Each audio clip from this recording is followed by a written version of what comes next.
Assalamualaikum warahmatullahi wabarakatuh. Perkenalkan, nama saya Fadilah Fajar dengan NPM 100703240017.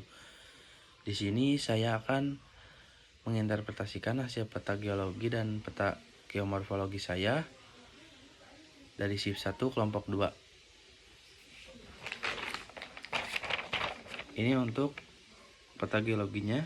Yang berwarna coklat itu ada formasi bentang. Yang berwarna orange itu ada formasi jambang.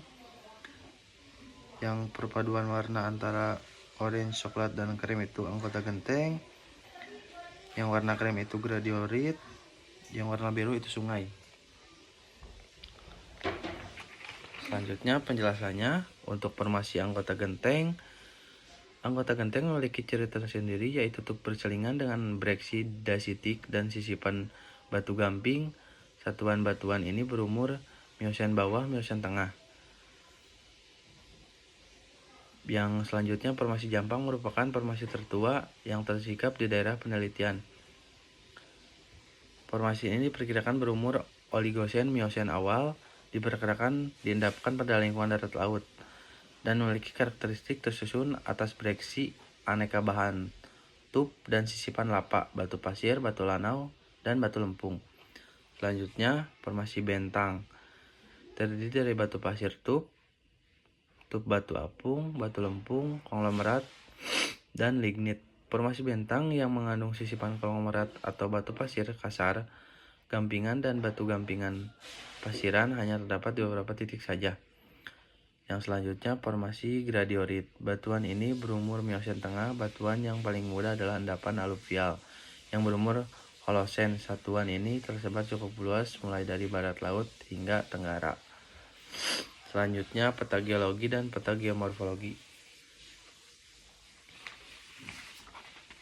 Ini untuk peta geomorfologinya terdapat 3 bentuk lahan, yaitu pluvial, kars, dan antropogenik.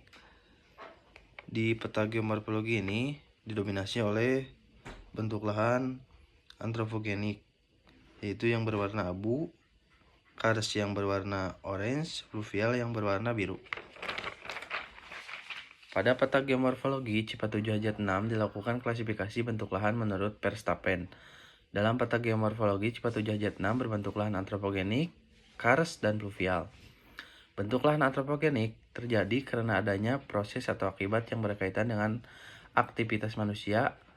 Lahan antropogenik bentuk lahan yang diubah oleh aktivitas manusia dan membuat lahan baru ataupun mengubah lahan yang sudah ada menjadi lahan yang dipergunakan oleh manusia. Dalam klasifikasi warna, lahan antropogenik memiliki warna abu yang menjelaskan tentang banyaknya pemukiman, perkebunan, dan pertanian. Bentuk delineasi lahan selanjutnya yaitu lahan kars dengan klasifikasi warna orange. Dengan arti kars adalah suatu kawasan yang mempunyai karakteristik relief dan drainase yang khas, yang disebabkan keterlarutan batuannya yang tinggi. Kars menjadi karena proses erosi dan dapat memiliki banyak dampak yang signifikan bagi ekosistem suatu wilayah.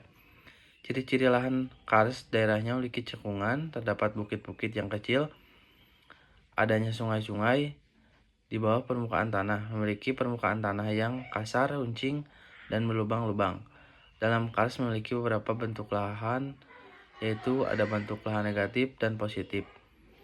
Lahan yang negatif, bentukan lahan yang ada di bawah rata-rata permukaan tanah akibat proses pelarutan, runtuhan, ataupun terbang. Lahan yang positif meliputi bentukan kerucut kars, kagel kars, labirin kars, dan tower kars. Bentuk lahan kars sangat berpengaruh kepada material batu gamping yang telah membentuk sistem kars. Bentuk lahan kars memiliki beberapa macam. Bentuknya yang unik bisa menjadi salah satu ciri khas atau menciptakan banyak orang-orang berdatangan untuk dijadikan sebagai tempat wisata. Berikutnya, delineasi bentuk lahan ketiga yaitu pluvial.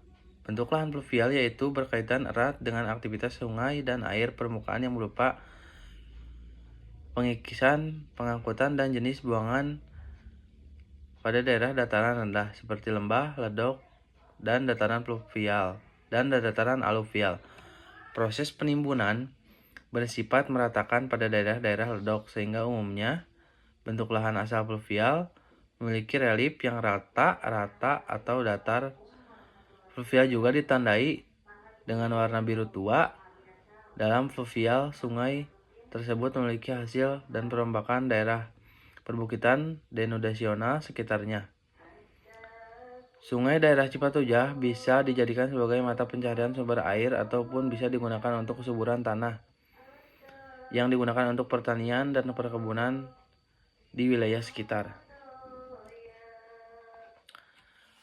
Geologi dan peta RBI. Berdasarkan hasil peta RBI Cipatujah Hajat 6 bisa dilihat melalui Google Earth, terbagi menjadi 3 lahan, yaitu antropogenik, pluvial, dan karst yang tadi. Banyaknya penggunaan wilayah antropogenik di Cipatujah karena di Cipatujah memiliki banyaknya perdesaan dan juga banyak aktivitas manusia yang lahannya diperuntukkan untuk pertanian dan perkebunan dan juga persawahan, yang berarti daerah tersebut memiliki daerah yang tanahnya subur serta cocok untuk dijadikan lahan tersebut. Selanjutnya, studi kasus. Peta geologi ini memperlihatkan daerah keberagaman komposisi batuan. Formasi bentang yang berwarna coklat tua yang menjadi paling menonjol di perbukitan tersusun batu gamping.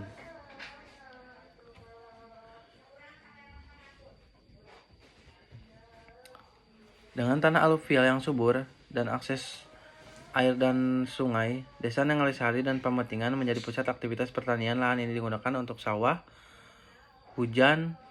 Selain padi, petani juga menanam sayuran seperti koplai, wortel, dan tomat, serta palawija seperti jagung dan kacang. Bentuk lahan karst yang didominasi perbukitan batu gamping memiliki pemanfaatan yang terbatas karena tanah yang tipis dan kurang subur. Bukit-bukit karst sering digunakan untuk pemangan ternak seperti kambing atau sapi karena ada rumput yang tumbuh di antara batuan. Selain itu, batu gamping diekspoliasi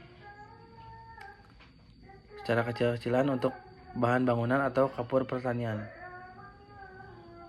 Haryanto mencatat bahwa sistem terasering di perbukitan Jawa Barat termasuk Tasikmalaya adalah adaptasi petani lokal untuk mengurangi erosi. Meskipun terasering tidak optimal tanpa reboisasi yang cukup. Tentang peruntukan lahan, sekitar 30% sampai 40% zona antropogenik digunakan untuk pemukiman, 50% sampai 60% untuk pertanian, sawah di lahan aluvial dan ladang kebun di lereng. Sisanya untuk jalan serta fasilitas umum. Tantangan yang dihadapi termasuk erosi di lereng akibat pembukaan lahan tanpa terasering yang memadai serta konflik penggunaan lahan antara pemukiman dan pertanian, terutama di lahan pluvial yang subur. Sekian hasil interpretasi saya. Maaf apabila ada kesalahan. Assalamualaikum warahmatullahi wabarakatuh.